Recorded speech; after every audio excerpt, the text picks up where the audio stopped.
आज की जो हमारी कहानी है वो एक मोटिवेशनल कहानी है। इसे मैंने कहानी के माध्यम से आप तक ऐसे सुविचारों को पहुंचाया है, जैसे हम जो परमेश्वरीय शक्तियों पर जब विश्वास करते हैं, पूजा अर्चना उपासना करते हैं, तो हम कहीं ना कहीं इस उलझन में रहते हैं कि क्या परमेश्वर होते हैं या हमारी पूजा अर्चना उपासना को प्रभु स्वीकार करते हैं या नहीं। बहुत से लोगों का मानना ऐसा होता है, हम बहुत सारी पूजा तब उपासना करते हैं, उपवास करते हैं, पर क्या हमारी ओर परमेश्वरी शक्तियों का ध्यान कभी केंद्रित होता भी है?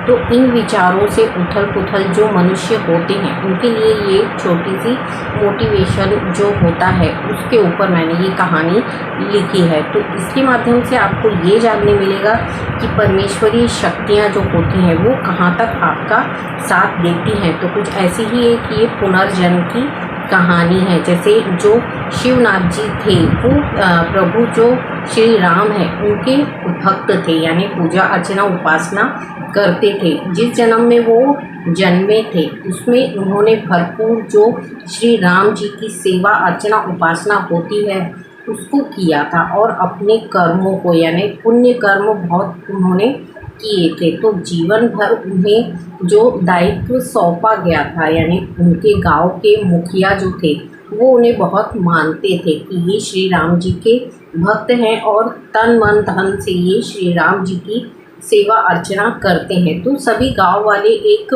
उन्हें रिस्पेक्ट देते थे और उनका मान करते थे। बहुत अच्छा जीवन था, बहुत ही साधारण व्यक्ति थे, दिनचर्या करते थे, अपनी श्री राम जी की भक्ति करते थे, श्री हनुमान जी को पूजते थे, और अपने दिन भर के कार्यों से निवृत्त होने के उपरांत, घर जाने के उपरांत भी वो क्या करते थे, श्री राम जी के नाम का जप करते रहते थे। बहुत समय ऐसा बीत गया, उनकी कोई संतान नहीं थी। एक दिन सभा जब पंचायत बैठी गांव में, तब सभी पंचायत में बैठे हुए लोगों ने कहा कि जो भी व्यक्ति इस मंदिर में आता है, मंदिर में आमतौर पे पंचायत वहाँ पे होती थी, जो गांव था वहाँ मंदिर था, वहाँ पंचायत होती थी। तो गांव का जो मंदिर था उसमें आंगन में ही सभी लोग पंचायत में बैठते थे और सलाह विचार करते थे। ये शाम के समय रोज होता था। तो सभी लोग उस दिन भी पंचायत में बैठे और सभी ने विचार किया कि गांव का ये जो मंदिर है, यहाँ से जितने भी लोग आते हैं दूर से पैदल चल कर आते हैं, तो यहाँ किसी न किसी ने व्यवस्था करना चाहिए पानी की। यदि पानी नहीं होगा तो जितने भी भक्त आते हैं वो प्यासे ही रह जाते हैं और अपने घर तक प्यासे ही जाते हैं। तो सभी लोगों ने विचार किया कि कुछ ऐसी व्यवस्था हो जिससे पानी का इंतज़ाम कर दिया जाए। तो जो विश्वनाथ जी थे उन्होंने इस चीज़ का कारभार लिया कि मैं इस चीज़ की व्यवस्था कर दूंगा। पंचायत में उन्होंने ऐसा कहा कि मैं इस व्यवस्था को कर दूंगा, आप लोग निश्चिंत रहिए।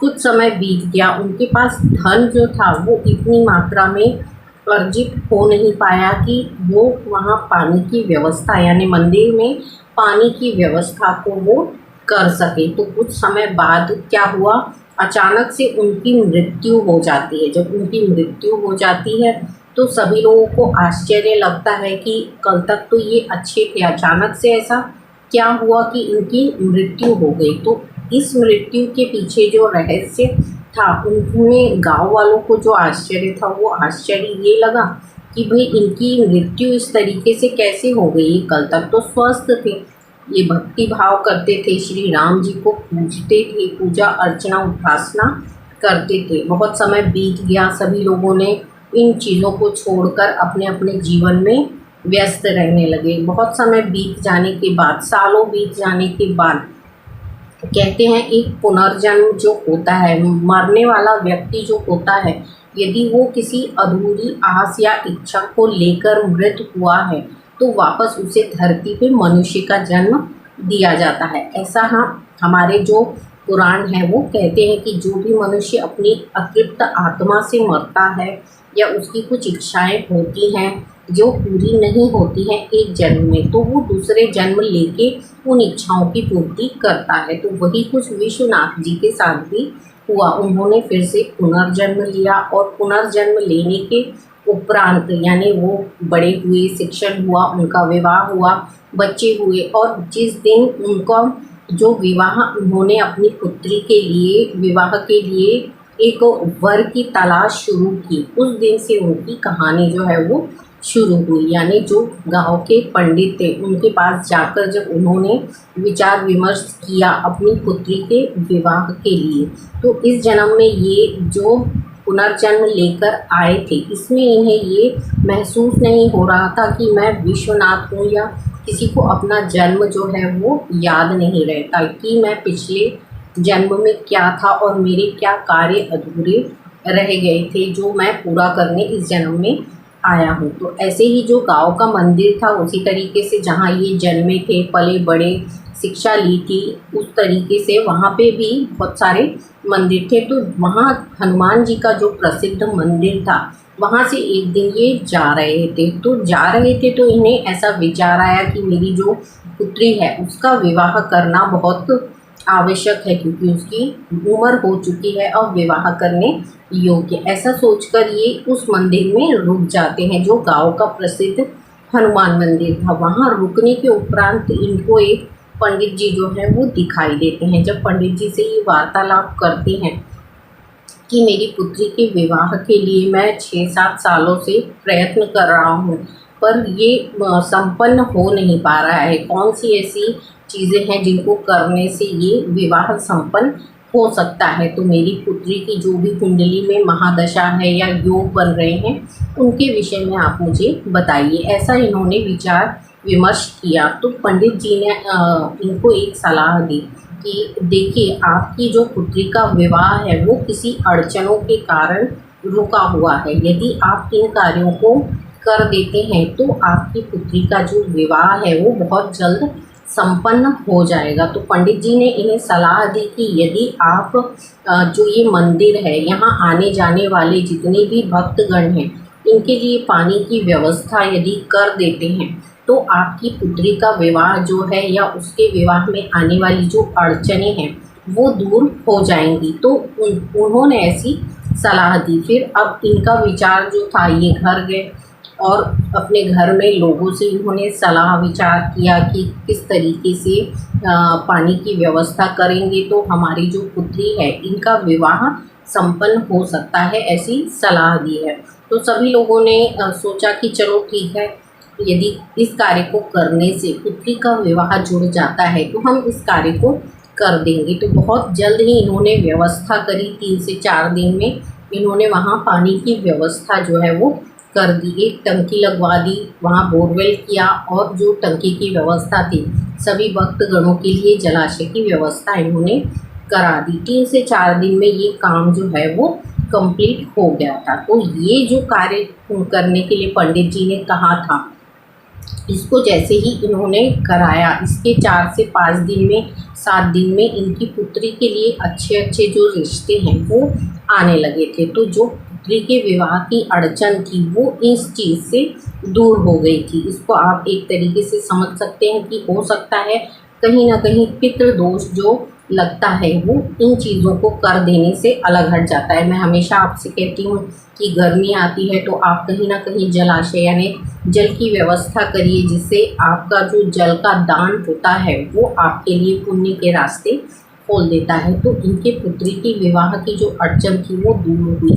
उनकी पुत्री का एक अच्छे घर में रिश्ता तय हो गया, वो भी अपने घर परिवार का संपन्न था, जो वर उनकी पुत्री को मिला था। तो ये खुशखबरी देने के लिए जब विजय जी अपने जो पंडित थे जिनके माध्यम से इन्होंने जलाशय की व्यवस्था की और पुत्री का विवाह जो है वो जुड़ गया था, पंडित जी से मिलने के लिए जब वहाँ पे गए गांव में, तो वहाँ के आसपास के जो वातावरण देखे उन्होंने तो आश्चर्यचकित हो गए। जब वहाँ लोगों से सबसे पूछ विचार किया इन्होंने कि जो पंडित जी यहाँ रहते थे, हनुमान जी की सेवा अर्चना उपासना करते थे, वो कहाँ गए हैं। तो लोगों ने कहा कि ऐसे तो कोई पंडित जी यहाँ पे नहीं रहते हैं, जो भी व्यवस्था होती है हम सभी गांव वाले मिलके उसे पूरा करते हैं। देख रेख जो मंदिर की होती है वो हम ही लोग करते हैं, पूजा अर्चना आरती जो होती है हम सब गांव वाले ही मिलके करते हैं। यहाँ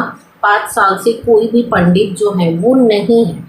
तो उनको आश्चर्य लगा विजय जी को कि मैंने पंडित जी से बात की, उन्होंने सलाह दिया कि किस तरीके से आप पुत्री के विवाह की जो अड़चन है उसको दूर कर सकते हैं। तो इन बातों को लेके वो इतना परेशान हुए विजय जी और अपने घर गए जब, तो उन्होंने अपने पूरे परिवार वालों को इस पूरी जो कथा हुई थी इसके विषय में बताया कि मैं उस गांव में गया तो वहाँ कोई पंडित जी नहीं थे, मैंने वहाँ पे एक पत्रिका छोड़ दी, यानी शादी का विवाह का जो कार्ड है वो हनुमान जी के मंदिर में रख दिया है। तो इस तरीके से उन्होंने पूरी प्रक्रिया को बताया। घर परिवार के लोग भी आश्चर्य में आ गए कि ये किस तरीके से ऐसी चीज़ हुई, जो कौन पंडित थे जिन्होंने सलाह दी, उनकी सलाह देने के बाद मेरी पुत्री का जो विवाह है वो भी तय हो गया। बहुत ही आश्चर्य उन्हें ऐसा लगा कि इस तरीके से कैसे हो सकता है, कोई व्यक्ति वहाँ था और मुझसे बातें किया और उसके बाद कैसे वहाँ से जा सकता है, और इतने लोगों से पूछने के बाद भी लोग कहते हैं वहाँ कोई पंडित रहता ही नहीं है। तो ये चीज़ें उन्हें समझ में नहीं आ रही थी कि ये प्रक्रिया आखिर हुई किस तरह, किस तरीके से वो आए और किस तरीके से उन्हें सलाह दी और चले गए, कौन थे वो। तो इनके मन में वही सारी प्रक्रियाएं जो हैं वो चल रही थी। और उस दिन वो इतने थक चुके थे, इतने परेशान थे, इतने चिंतित थे कि ये जो मैंने किया है ये उचित तो है या नहीं है।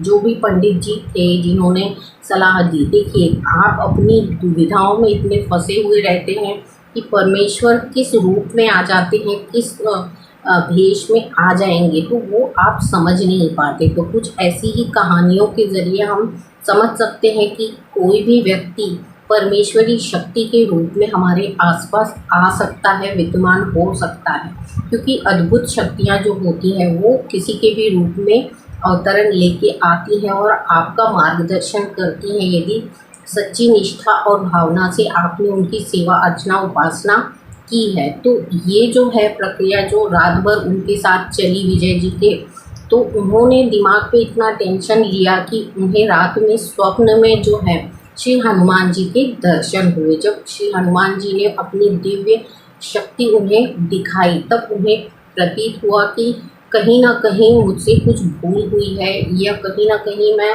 कुछ गलत कार्य को तो नहीं कर रहा हूँ। जब श्री हनुमान जी ने उन्हें अपनी दिव्य शक्तियाँ दिखाई, अपना स्वरूप दिखाया, तो उन्हें पूरी प्रक्रिया ध्यान में आने लगी कि उनका जो पहले का जन्म था, उनके जो अधूरे सपने थे कि पानी की व्यवस्था करने का जो वचन उन्होंने दिया था उसको ना पूरा करता, यानी उस जन्म में जो वो पूरा नहीं कर पाए थे, उसको इस जन्म में परमेश्वरीय शक्तियों ने पूरा कराने के लिए उनका साथ दिया। यानी परमेश्वरीय शक्तियाँ आपका इस जन्म में नहीं, हर जन्म में किस तरीके से साथ देती हैं, यदि आप उनकी पूजा अर्चना उपासना कर रहे हैं, यदि आपको उन पे विश्वास है, तो वो आपके समक्ष आके सारी व्यवस्थाओं को करती हैं। आपकी जो भी इच्छाएं होती हैं उन्हें पूरा करने के लिए वो स्वयं कुछ ना कुछ अवतार लेके आ जाती हैं या किसी का भी वेश रख के आती हैं और आपकी इच्छाओं को पूरा करती हैं। तो उस दिन श्री हनुमान जी ने उनके स्वप्न में दर्शन दिए और उन्हें समझाया कि किस तरीके से आपने जो पिछले जन्म के कर्म थे जो अधूरे छोड़ दिए थे, जिसके लिए आपको ये जन्म जो है वो दिया गया था, आपका कार्य जो है वो आपने पूर्ण किया है। और मैं जो पंडित के वेश में था, मैं स्वयं आया था आपका मार्गदर्शन करने। ये सारी प्रक्रिया उन्होंने अपने स्वप्न में देखी और इसका जो वृत्तांत है सुबह उठते से ही पूरे घर के लोगों को बताया कि किस तरीके से हम सच्ची निष्ठा और भावना के साथ यदि परमेश्वरी शक्तियों की सेवा अर्चना उपासना करते हैं तो वो कहीं ना कहीं हमारे साथ जो हमारे अधूरे स्वप्न होते हैं उन्हें पूरा करने के लिए हमारे साथ हो जाती हैं। बस एक विश्वास की आवश्यकता होती है। जिसे भी आप पूजते हैं, नाम जपते हैं, उनके प्रति आप जो विश्वास रखते हैं वही विश्वास आपकी सच्ची निष्ठा और आपकी जो मनोकामनाएं हैं उनको पूरा करने के लिए उन शक्तियों को खींच के ले आता है। तो ये कहानी जो है ये एक ऐसी मोटिवेशन कहानी है, इससे आपको जानकारी ये मिलेगी, शिक्षा ये मिलेगी कि यदि आपने किसी भी जन्म में परमेश्वरीय शक्तियों की सेवा की है, उन्हें सच्चे हृदय से पूजा है, तो आपका वो हर जन्म में साथ देती हैं, आपकी हर मनोकामनाओं को पूरा करने के लिए वो आपके साथ खड़ी होती हैं। पर आपके एक सच्चे विश्वास की आवश्यकता होती है। तो श्री राम जी का नाम ही काफ़ी होता है अपने शरीर को स्वस्थ करने के लिए। देखिए, सकारात्मक ऊर्जाओं से भर जाता है जब आप श्री राम जी के नाम को जपते हैं। तो हमेशा मैंने कहा है, कुछ ना कुछ मोटिवेशन कहानियों के साथ मैं हमेशा आपके समक्ष आती रहती हूँ। तो ये पुनर्जन्म की एक छोटी सी कहानी आपको मोटिवेट ये करेगी कि परमेश्वरी शक्तियों पे जब हम विश्वास करते हैं तो पूरे धैर्य के साथ विश्वास करिए और उन पे विश्वास रखिए कि वो सारे कार्य जो हैं वही शक्तियाँ आप तक करने के लिए आती हैं। किसी भी वेश को रख के आती हैं, किसी भी रूप को रख के आती हैं, बस आपको उनको पहचानने की देर होती है। तो इस कहानी के माध्यम से आपको मोटिवेशन करना था कि किस तरीके से हर जन्म में आपके लिए वो शक्तियाँ कार्य करती हैं, जिन्हें हम ध्यान साधना में अपने शरीर में जागृत करते हैं। पूजा अर्चना उपासना के माध्यम से हम उनकी सेवा करते हैं। तो सच्ची लगन के साथ आप श्री राम जी की सेवा करिए, श्री हनुमान जी की सेवा करते रहिए। देखिए, आपके जीवन में भी कुछ ना कुछ ऐसा घटित होगा, जैसे मैंने कहानी के माध्यम से आपको समझाया, ऐसा कुछ ना कुछ आपके साथ भी होगा। तब आपको समझ में आएगा कि हमारे जो आस्था और विश्वास है एक शक्तियों के प्रति, वो शक्तियाँ रियल में काम करती हैं कब, जब हम किसी परेशानी या बाधा में होते हैं। तो इस कहानी से यही शिक्षा मिलती है कि हमारी जो सच्ची शक्तियाँ हैं उन पे हमें पूरा विश्वास रखना चाहिए। वो हमारी छोटी से छोटी इच्छाओं का भी ध्यान रखते हैं। तो आज की कहानी में इतना ही। अगली किसी कहानी में कुछ अलग तरीके का मोटिवेशन आपको मिलेगा। कहानी अच्छी लगी हो तो जय श्री राम अवश्य लिखें। तब तक के लिए जय श्री राम।